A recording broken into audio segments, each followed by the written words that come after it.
आधार training part 2। अगर आप लोग पार्ट 1 नहीं देखे हैं तो डिस्क्रिप्शन में जाके देख सकते हैं, लिंक दिया गया है। सोनी कुमारी था, है ना। अब वो आधार बनवाती है तो उसको सोनी देवी करवाना था, ठीक है, या फिर नाम में सुधार करवाना था, या फिर उसके हस्बैंड का जो सरनेम है उसको सरनेम लेना था। तो मैरिज सर्टिफिकेट दिए तो उसके बेस पे जो हस्बैंड का जो सरनेम है वो आ जाएगा, या मैरिज सर्टिफिकेट से जो सुधार नाम में कराना चाहते हो वो हो जाएगा। लेकिन अगर उसका नाम देवी करवा रही है तो लिमिट है, आराम से वो करा सकते हैं, क्योंकि लास्ट नाम है ना वो, तो नाम 2 बार चेंज हो रहा है। तो वहां पे या तो वो मुखिया पंचायत वगैरह से या फिर किसी गैजेटेड ऑफिसर से, जो यूआईडीआई का सर्टिफाइड फॉर्मेट है ना, आप देखे है ना वो फॉर्मेट जो साइन करके सर्टिफाई देता है, उसके बेस पे करवा सकता है, या अगर उसके पास उस नाम से कोई डॉक्यूमेंट बनवा लिया उसके बेस पे सुधार हो जाएगा। ये चीज। अब एक कंडीशन आता है इसमें, कंडीशन ये आता है कि आप देखेंगे कि बहुत लोग नाम सुधार करवा लेता है महिला लोग, और सुधार कराने के बाद क्या होता है कि उसको बाद में पता चलता है कि उसके आधार में डेट ऑफ बर्थ भी कुछ गलती हो गया। कभी कभी ऐसा होता है। तो डेट ऑफ बर्थ जब गलती हो गया उसका, तो नाम जब उसका बदल गया, यानी कि आप समझिए सोनी कुमारी थी वो, अब बन गई है सोनी देवी, या बन गई है सोनी जो सरनेम है हस्बैंड का वो ले लिया, ठीक है। अब उसको डेट ऑफ बर्थ सुधार कराना था। अब उसके पास जो भी मार्कशीट होगा, जो भी डॉक्यूमेंट होगा, होगा किस नाम से? सोनी कुमारी के नाम से। और अब नाम आधार में चेंज हो चुका है।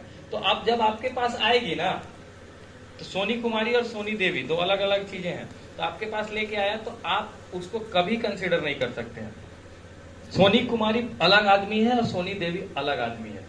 आपको कभी भी नहीं, यानी कि सामने से आप दिलीप कुमार आप देख रहे हैं ना, मुझे, मेरा नाम दिलीप है, दिलीप कुमार हम ही है कल, लेकिन दिलीप कुमार शाह अगर मेरे डॉक्यूमेंट में हो चुका तो आप मांगेंगे दिलीप कुमार शाह का डॉक्यूमेंट, यानी कि सोनी देवी का डॉक्यूमेंट आपको देना पड़ेगा डेट ऑफ बर्थ सुधार कराने के लिए। पुराने डॉक्यूमेंट से अब आपका डेट ऑफ बर्थ सुधार नहीं होगा।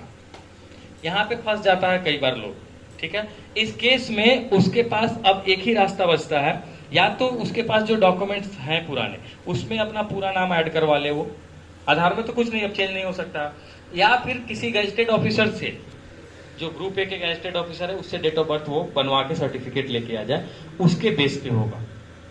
या तो पहले वो डेट ऑफ बर्थ ही सुधार करवा लेती ना तो उसका हो जाता, क्योंकि उसका नाम से ही डॉक्यूमेंट सब था। अब बाद में बदल जाता तो कोई दिक्कत नहीं था। तो क्लियर हो गया, समझ में आई ना बात? क्या लास्ट नेम?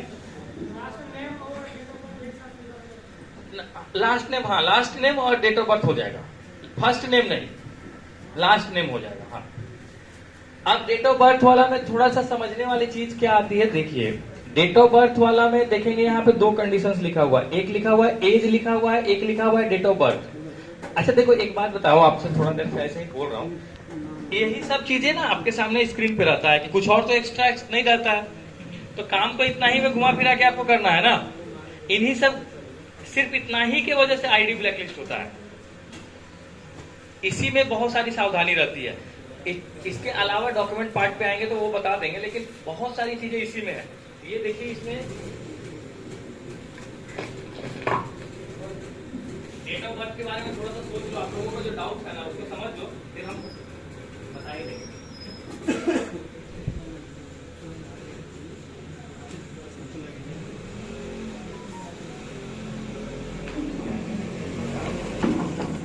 देखो एज और डेट ऑफ बर्थ 2 चीजें लिखी हुई है, यहां देखिए आप, देखिए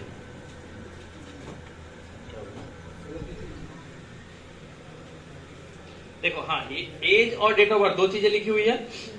देखिएगा कभी कभी आपके क्षेत्र में कभी कभी लोग ऐसे आएंगे जो आपको ये सिर्फ बोलेंगे कि मेरा जो डेट है ना 35 साल का है, 50 साल का है, जो भी, वो अपना पूरा डेट ऑफ बर्थ नहीं बता पाते हैं, उनको पता ही नहीं है ना, उनके पास कोई डॉक्यूमेंट नहीं है। डेट ऑफ बर्थ जो इसमें हम आप पहले ये जान लीजिए कि पूरे जीवन भर में किसी भी व्यक्ति का जो डेट ऑफ बर्थ होता है एक बार चेंज होता है, सिर्फ एक बार। कोई भी व्यक्ति आधार में अगर डेट ऑफ बर्थ का सुधार चाहता है तो एक बार करा सकता है, और एक बार सब कोई नहीं करा सकता है, ये भी जान लीजिए। एक बार तो करा सकता है लेकिन सब कोई नहीं। कौन करा सकता है कौन नहीं करा सकता है उसको जानिए आप। ये देखिए एज है और डेट ऑफ बर्थ है। एज में अगर मान लीजिए वैसा व्यक्ति आया आपके पास, बोला कि मेरा उम्र 35 साल है, 50 साल है, कुछ भी बता रहा है, उसने अपने इनरोलमेंट फॉर्म पे लिखा, ओके, तो उसका जो भी लिखा है आपको सिर्फ ये देखना है कि ये वो जो उम्र लिख रहा है वो अनुमानित उसका उस उम्र के हिसाब से वो दिख रहा है कि नहीं। ठीक है, दिख रहा है चलेगा। अब 15-20 साल ऊपर नीचे बता रहा है तो गलत हो गया। ये नहीं, अनुमानित अप्रोक्सीमेट एज बता रहा है, वो एज आप यहाँ पे लिख देंगे 45 साल 50 साल जो भी उसने फॉर्म पे लिखा है। वो हो गया कि अनुमानित एज उसने बताया और खुद डिक्लेयर किया है। ठीक है, सेल्फ डिक्लेरेशन दिया, तो यहाँ लिख देंगे उसका उम्र। ठीक है, तीसरा बार चेंज होगा ही नहीं, यानी कि तीसरा बार अगर हम चाह रहे हैं अपने नाम में सुधार करवाना या करना चाहते हैं, तीसरा बार सुधार करवाने का कोई प्रोविजन ही नहीं, कई तरीके से नहीं होगा। तो 2 बार नियम है। अब इसके डाउट्स बहुत सारे आ जाएंगे, ये वो हम आपको बताएंगे। नाम में पहला चीज ये जान लीजिए कि 1 मिनट रुको, अब सुनिए इसमें क्या होता है हम बता देते हैं। देखिए पहले बात तो ये जान लीजिए कि 2 बार ही चेंज होता है, ये समझना ही ना, मतलब पूरे जीवन भर में कोई भी व्यक्ति का नाम में सुधार 2 बार ही होगा। ठीक है, अब क्या क्या सुधार होगा, अब थोड़ा सा डरा देता हूं एक बार। डराना मतलब समझाना, डरोगे नहीं तब तक समझते नहीं है लोग, डराना जरूरी होता है।